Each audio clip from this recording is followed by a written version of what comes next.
The most ruthless racing program ever built was the product of pure, unfiltered corporate spite. In the early 1960s, Ford was moving millions of cars, but their lineup, full of utilitarian family haulers, had a severe perception problem among young buyers. It was incredibly boring. Across the Atlantic, Ferrari operated like an artisan workshop.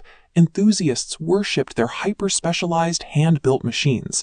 Henry Ford II wanted that exotic racing heritage for his own brand. In 1963, he spent millions preparing a deal to buy Ferrari outright. He treated prestige and racing dominance as products that could be purchased and shipped back to Detroit. The acquisition collapsed at the absolute last second. Enzo Ferrari realized he would have to surrender control of his racing division to an American corporation. He flatly refused, abruptly walking out of the negotiations and leaving Henry Ford II deeply and personally humiliated. The executive issued an immediate mandate to his company. They were going to build a machine to defeat Ferrari on the world's biggest racing stage. This chart shows how heavily Ford subsidized their retaliation. While an average racing program operated on thin margins, Ford allocated $25 million, the equivalent of a $250 million blank check today. A single bruised ego turned a sporting event into an international proxy war, backed by nearly infinite corporate resources. The proving ground for this war was the 1966 24 Hours of Le Mans. Surviving a full day of non-stop driving at speeds exceeding 300 kilometers per hour is an extreme physical test for any machine. This schematic illustrates Ferrari's weapon of choice, the 330 P3. It featured a hyper-lightweight 800-kilogram chassis and a highly tuned 4.0-liter V12. Ferrari relied on finesse. By maintaining a high power-to-weight ratio, their car could hit 310 kilometers per hour without overstressing its components. This diagram shows Ford's GT40 Mk II. It carried a 7.0-liter V8 inside a heavily reinforced 1,200-kilogram industrial frame.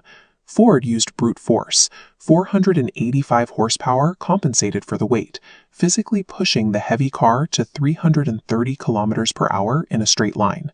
To make that heavy sledgehammer work, Ford used their immense budget to absorb niche expertise, poaching former Ferrari engineers to refine their design. The upcoming 24-hour race was the ultimate test of whether industrial-scale brute force could physically outlast a highly specialized artisan racing heritage. As the drivers sprinted to their cars at the start of the 1966 Le Mans, these two design philosophies collided in reality. The unrelenting speed took a heavy toll.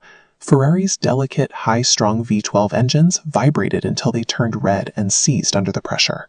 Meanwhile, Ford's over-engineered American V8s absorbed the punishment, pounding out lap after lap without braking. Ford's GT40s finished in a clean 1-2-3 sweep, ending Ferrari's 6-year run of dominance. This outcome signaled that industrial budgets and high-volume engineering could physically overcome a specialized racing heritage. Ford followed up their initial victory by taking the Le Mans trophy for 4 consecutive years, through 1969. The scale of this conflict was lopsided. Ferrari was selling a few hundred cars a year. Ford was manufacturing millions of vehicles on massive assembly lines. Ford's multi-year run established a new standard for racing strategy. It demonstrated that a mass-market manufacturer could buy its way into the sport's most elite tiers and win. An industrial giant used its superior scale to systematically dismantle a specialized, smaller competitor.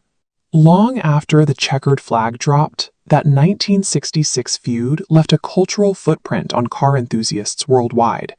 It divided the automotive world into two camps: purists who demand the exotic, screaming pitch of an Italian V12, and those who favor the raw, thunderous muscle of an American V8. These legendary machines and the subcultures they inspired exist because one billionaire was publicly insulted over a business contract. Significant leaps in engineering aren't always a product of noble progress. Sometimes they are built on billions of dollars of raw spite.